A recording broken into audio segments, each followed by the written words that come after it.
L'abside de l'église de Combray, peut-on vraiment en parler? Elle était si grossière, si dénuée de beauté artistique et même d'élan religieux.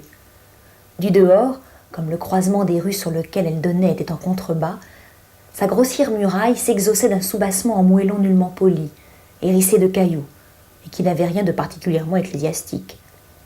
Les verrières semblaient percées à une hauteur excessive, et le tout avait plus l'air d'un mur de prison que d'église.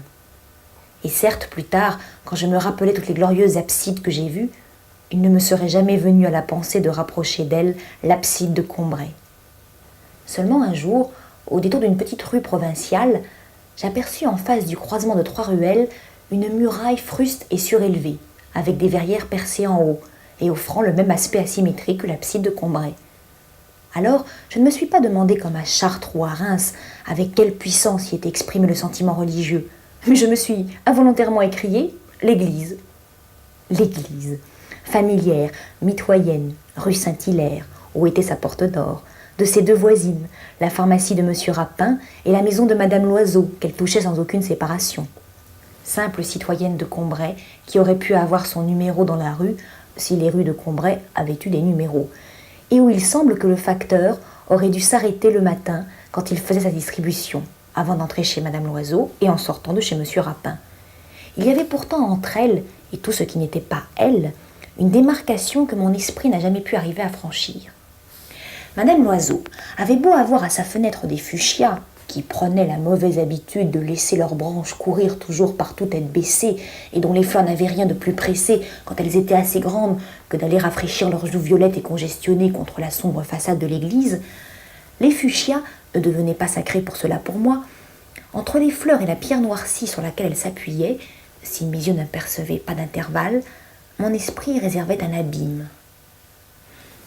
On reconnaissait le clocher de Saint-Hilaire de bien loin, inscrivant sa figure inoubliable à l'horizon où Combray n'apparaissait pas encore. Quand du train qui, la semaine de Pâques, nous amenait de Paris, mon père l'apercevait qui filait tour à tour sur tous les sillons du ciel, faisant courir en tous sens son petit coq de fer, il nous disait « Allons, prenez les couvertures, on est arrivé ». Et dans une des plus grandes promenades que nous faisions de Combray, il y avait un endroit où la route resserrée débouchait tout à coup sur un immense plateau fermé à l'horizon par des forêts déchiquetées que dépassait seule la fine pointe du clocher de Saint-Hilaire, mais si mince, si rose, qu'elle semblait seulement rayée sur le ciel par un ongle qui aurait voulu donner à ce paysage, à ce tableau, rien que de nature, cette petite marque d'art, cette unique indication humaine. Quand on se rapprochait et qu'on pouvait apercevoir le reste de la tour carrée à demi détruite qui, moins haute, subsistait à côté de lui, on était frappé surtout du ton rougeâtre et sombre des pierres. Et par un matin brumeux d'automne, on aurait dit, s'élevant au-dessus du violet orageux des vignobles, une ruine de pourpre presque de la couleur de la vigne vierge. Souvent sur la place, quand nous rentrions, ma grand-mère me faisait arrêter pour le regarder.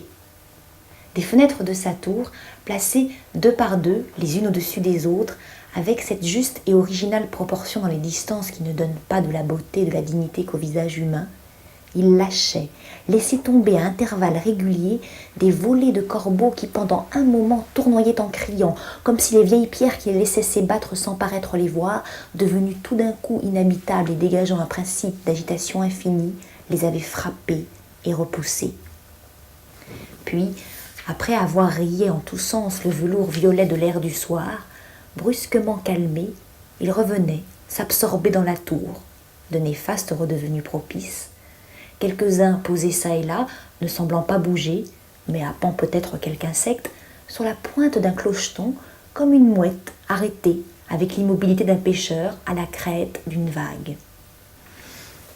Sans trop savoir pourquoi, ma grand-mère trouvait au clocher de Saint-Hilaire cette absence de vulgarité et de prétention, de mesquinerie qui lui faisait aimer et croire, riche d'une influence bienfaisante, la nature, quand la main de l'homme ne l'avait pas comme faisait le jardinier de ma grand-mère à petit C, et les œuvres de génie.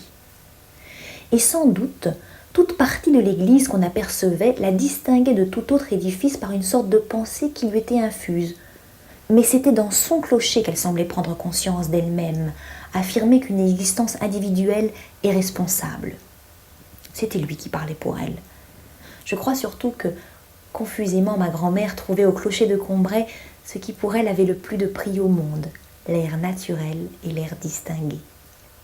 Ignorante en architecture, elle disait « Mes enfants, moquez-vous de moi si vous voulez. Il n'est peut-être pas beau dans les règles, mais sa vieille figure bizarre me plaît.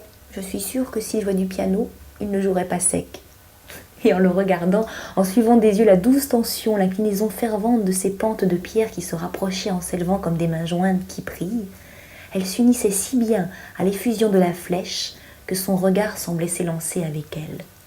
Et en même temps, elle souriait, amicalement, aux vieilles pierres usées dont le couchant n'éclairait plus que le faîte et qui, à partir du moment où elles entraient dans cette zone ensoleillée, adoucie par la lumière, paraissaient tout d'un coup monter bien plus haut, lointaine, comme un chant repris en voix de tête, une octave au-dessus. C'était le clocher de Saint-Hilaire, qui donnait à toutes les occupations, à toutes les heures, à tous les points de vue de la ville, leur figure, leur couronnement, leur consécration.